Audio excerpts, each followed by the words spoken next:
যেভাবে একটা খুব ছোট রাডারের দ্বারা একটা বড় জাহাজ পাইলটের ইচ্ছানুসারে চালিত হয়, সেভাবে একটা জীব, যদিও একটা ছোট অংশ, তবুও সঠিকভাবে ব্যবহার করলে অনেক বড় জিনিস সম্পূর্ণ করতে পারে। এটা লোকেদের বাঁচাতে বা এমনকি তাদের মেরে ফেলতে পারে। যদি জীব ভুলভাবে ব্যবহার করা হয়, এটা একজন মানুষকে ধ্বংসের দিকে নিয়ে যেতে পারে। যদি বুদ্ধিমানের সাথে ব্যবহার করা হয়, এটা সমৃদ্ধি নিয়ে আসতে পারে। জীবের শক্তি হলো এরকম, যখন ভালো কাজে ব্যবহার করা হয়, এটা সবথেকে ভালো উপকরণে পরিণত হতে পারে। কিন্তু যখন মন্দ কাজে ব্যবহার করা হয়, এটা দুঃখজনক পরিণাম নিয়ে আসতে পারে। কঠোর জীবের লোকেরা দ্বন্দ্ব সৃষ্টি করে। যেভাবে লোকেরা নরম খাবার পছন্দ করে, কথার ক্ষেত্রেও একই।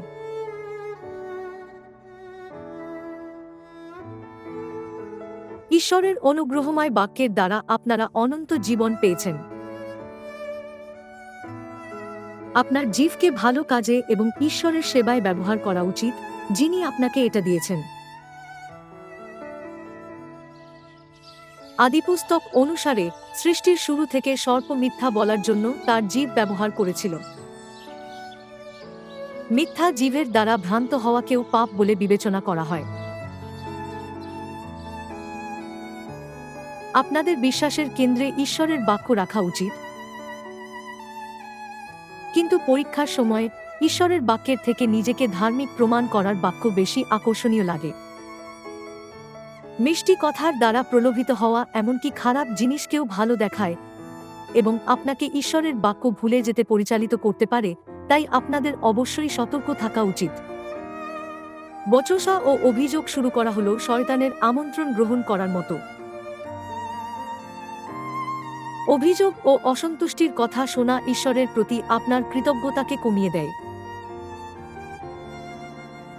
অভিযোগে ভরা একটা কথা শুধুমাত্র আপনার পাশে থাকা একজন ব্যক্তিকে নয়, কিন্তু সমস্ত সদস্যদের অভিযোগকারীতে পরিণত করতে পারে। আপনাদের সেই অভিযোগকারী জীবকে অনুসরণ করা উচিত নয়, যা ঈশ্বরের বাক্যকে পালন করে না।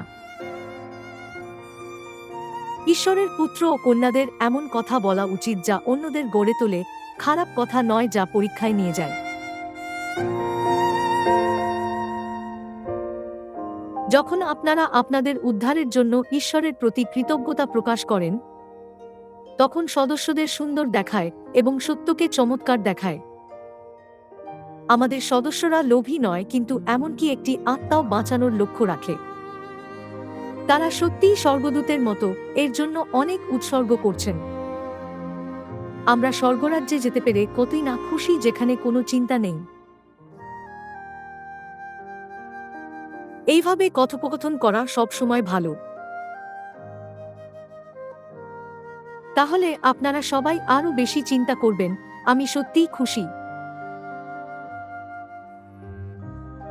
কোমল জীব বলতে এটাই বোঝায়।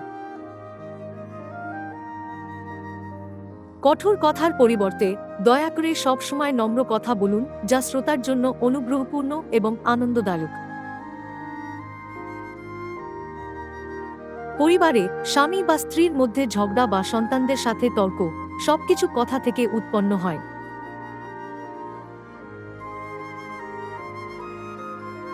সামাজিক জীবনে এবং বিশ্বাসের জীবনে নম্র ও অনুগ্রহপূর্ণ কথা বলা, যা অন্যের রাগকে প্রশমিত করে, হলো একটি প্রেমের কাজ।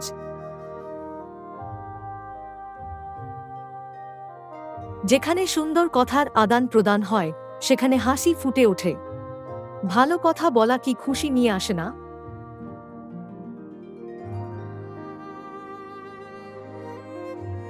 এখন আপনাদের জীবকে ঈশ্বরকে খোঁজা উচিত, তার প্রতি আশা রাখা উচিত এবং তার কাছে অনুতাপের প্রার্থনা উৎসর্গ করা উচিত। কর আদায়কারী অনুতাপের প্রার্থনা করেছিল, যেখানে ফরিসি নিজের বিষয়ে গর্ব করেছিল।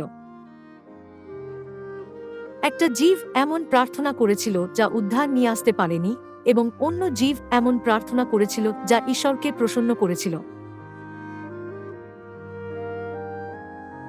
ঈশ্বর কর আদায়কারীর নম্র প্রার্থনা গ্রহণ করেছিলেন, যার জীব নম্র ছিল এবং বলেছিল, আমি একজন পাপী।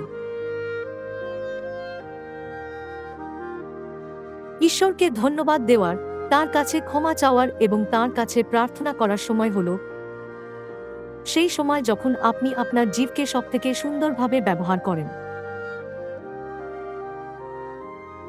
যাদের তিনি প্রেম করেন এবং যারা তার বাক্য পালন করে, ঈশ্বর তাদের উত্তরাধিকার হিসাবে সুন্দর স্বর্গরাজ্য দেওয়ার প্রতিজ্ঞা করেছেন। সেটা এত সুন্দর হবে যে কোনো চোখ দেখেনি, কোনো কান শোনেনি এবং কোনো মানুষের মন কল্পনাও করেনি। যেহেতু আপনারা উদ্ধার পেয়েছেন, তাই আপনাদের জীবকে সবসময় আনন্দে ভরা কথা বলা উচিত। যেহেতু ঈশ্বর আপনাদের উদ্ধার দিয়েছেন এবং স্বর্গরাজ্যে প্রবেশ করার অনুমতি দিয়েছেন, দয়া করে অনবরত প্রার্থনা করুন, সমস্ত পরিস্থিতিতে ধন্যবাদ দিন এবং পিতা আনসাংহংকে অনেক মহিমা দিন এবং অনেক ভালো ফল উৎপন্ন করুন।